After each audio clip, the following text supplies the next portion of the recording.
आज है हिंदी दिवस और हिंदी दिवस में यहाँ पे सुलेख प्रतियोगिता का आयोजन बच्चों के ताकि उनको हिंदी के प्रति सजग किया जा सके।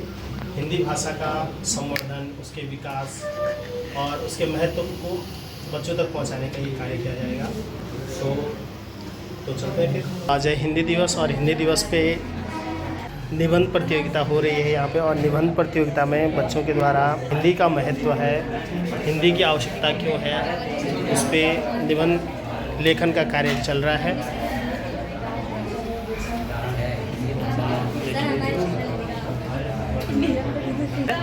सभी के सभी अच्छे ढंग से लिख रहे हैं। लिखिए बेटा, लिखिए, आगे लिखिए।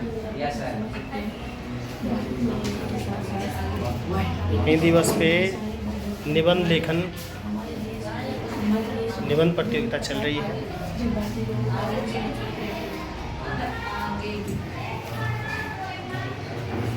हिंदी दिवस निबंध प्रतियोगिता 14 सितंबर 2014।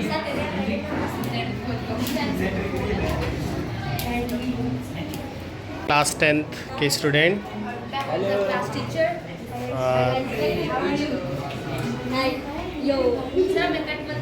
आज है सुलेख प्रतियोगिता हिंदी दिवस पे। तो हिंदी दिवस में बच्चे कर रहे हैं सुलेख लेखन, और ये देखिए कितना सुंदर भी हूँ। और देखिए ये सुलेख के लिए बच्चों को मैटर दिया गया है मैडम के द्वारा, और बच्चे लगे हुए हैं सुलेख लेखन पे। आपको कैसा लग रहा है? अच्छा। आज क्या है? हिंदी दिवस। क्या हो रहा है हिंदी दिवस पे? बोलिए। सुलेख प्रतियोगिता। प्रतियोगिता। हाँ, सुलेख प्रतियोगिता हो रही है, तो आप लोग अच्छी सुलेख बनाएं। Okay, very good. तो आज है सुलेख कंपटीशन है, ये क्लास 9th है, और सुलेख कंपटीशन यानी जिसको हम गुड हैंड राइटिंग कंपटीशन भी कहते हैं, सुलेख प्रतियोगिता का आयोजन यहाँ पे किया जा रहा है। और सभी क्लासेस के बच्चे, सभी कक्षाओं के बच्चे यहाँ पे सुलेख लेखन कर रहे हैं, क्योंकि आज है हिंदी दिवस और सभी बच्चे कर रहे हैं सुलेख। 11वीं और 12वीं के बच्चे बैठे हुए हैं, और 11वीं और 12वीं के बच्चों को जो टॉपिक मिला है वो इस प्रकार से है: हिंदी भाषा का महत्व, संरक्षण एवं संवर्धन। और इस पे इनको लिखना है। तो आप हिंदी को किस रूप में देखते हैं, बताइए। भाषा के रूप में देखते हैं हम। हिंदी केवल हमारे लिए एक भाषा ही नहीं है, बल्कि वो हमारी भावनाओं को प्रकट करने का एक माध्यम है। हिंदी भाषा ने भारतीयों को एक अलग ही पहचान दिलाई है। हिंदी भाषा विश्व में तीसरी सबसे ज़्यादा बोली जाने वाली भाषा है एवं सबसे प्राचीनतम भाषाओं में से एक है। हिंदी भाषा का उद्भव संस्कृत से हुआ है। गर्व और स्वाभिमान की भाषा है। यह केवल एक भाषा ही नहीं, बल्कि हमारे भावनाओं को व्यक्त करने का एक साधन भी है। हिंदी, इसको राजभाषा का दर्जा कब मिला हिंदी भाषा को? आज़ादी के 2 साल बाद। Yes, 1949। Yes, very good. Yes, 49, ठीक है ना। आज़ादी के 2 साल बाद बोला आपने, यानी 14 सितंबर 1949 को, ठीक है। और हिंदी दिवस कब से मनाना शुरू किया? 14 सितंबर 1953। 14 सितंबर 1953 बोलना है आप, ठीक है। 14 सितंबर 1953 को, ठीक है। Yes, very good. Hazari Prasad Dwivedi, yes. और दूसरा, रामधारी सिंह दिनकर जी का नाम सुना है? और सुमित्रानंद पंत जी का नाम सुना है? सूर्यकांत त्रिपाठी निराला जी का नाम सुना है? महादेवी वर्मा का नाम सुना है? तो वो है सारे छायावादी कवि, ठीक है। हाँ, आदित्य राज। तो आदित्य राज से मैं कहना चाहूँगा कि आप भी अपनी कविताओं का वाचन करें। इस संसार के जाल में एक विद्युत के समान सा जीवन के इस मोह में अपना अस्तित्व में खो रहा, जा रहा उस राह पे जिसकी कोई मंजिल नहीं, मोह उस चीज का मर के भी जो हासिल नहीं। न जाने कहाँ भटक रहा, साथ साथ चलता रहा, जल रहा बस मन को लेके हृदय में एक बात नहीं। हृदय में बसी ये पीड़ा, मन तो मेरा क्या ही जाने, थम गया हूँ 2 राह पे, समझ न मैं पा रहा, बस चल रहा जीवन काल में तब्दीलियों को लेके साथ, और साथ में मेरा विशाल, शायद कर्म यही मेरा,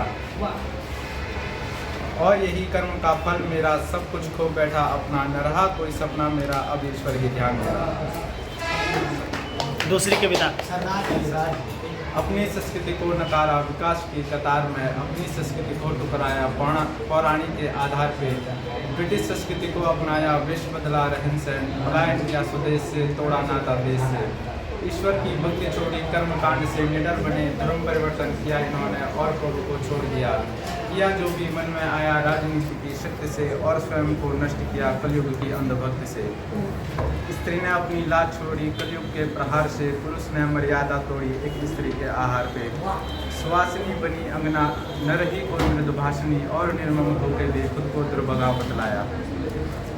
वेरी गुड, नेक्स्ट। समुद्र से उठकर धुआं बरस रहा जल की बूंद बन के, एक ऐसा सुकून बन के, प्रेम की सी बूंद बन के, गगन से जल गिर रहा, मन मुग्ध मेरा हो रहा, प्रेम की हर बूंद को मैं हृदय में बसा रहा, वर्षा का आनंद निष्पक्ष होके मैं ले रहा, जा रहा इस पथ पे पवन के संगरत पे, झूम उठी है हर डाली, मन प्रसन्न हो रहा, देख के ये दृश्य सारे लुत्फ सारा उठा रहा, बादलों की गर्जन से चमक रही है बिजली, और साथ में पर्वत चमक रही है उधरा, चमक उठी जब बिजली पर्वतों के शीश पे, लगा कुछ ऐसा प्रभु ने अवतार लिया हो जैसे।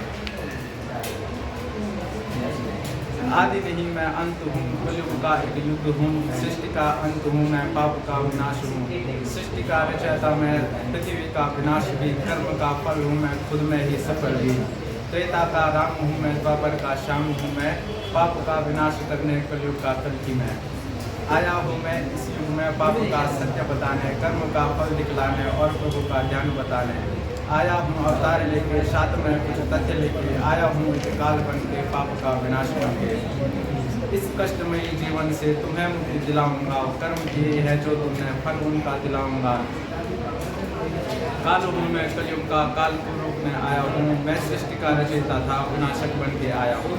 बहुत सुंदर। ये जो बालक है बहुत अच्छे, उसने अपने कविताओं के माध्यम से लोगों को कुछ कहने का प्रयत्न किया है। इसी के परिप्रेक्ष्य में मैं एक कविता और उससे वाचन करने के लिए कहूँगा।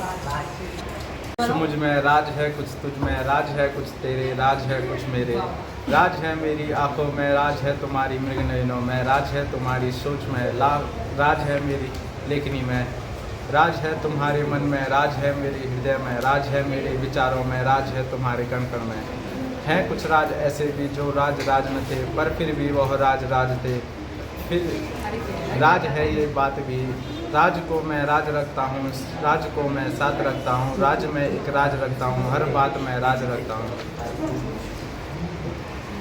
कुछ राज न बने, कुछ बातें राज बनी, कुछ राज में छिपे, कुछ राज होके भी दिखे, राज है जो हृदय में, राज है जो बयान हुए, कभी फुर्सत से उन्हें बतलाऊंगा, राज को राज रख न पाऊंगा, एक राज हूँ मैं ऐसा जिसमें राज है कई, और राज को राज रखते एक दिन खुद राज बन जाऊंगा। अरे वाह, आप वैसे भी आदित्य राज हो।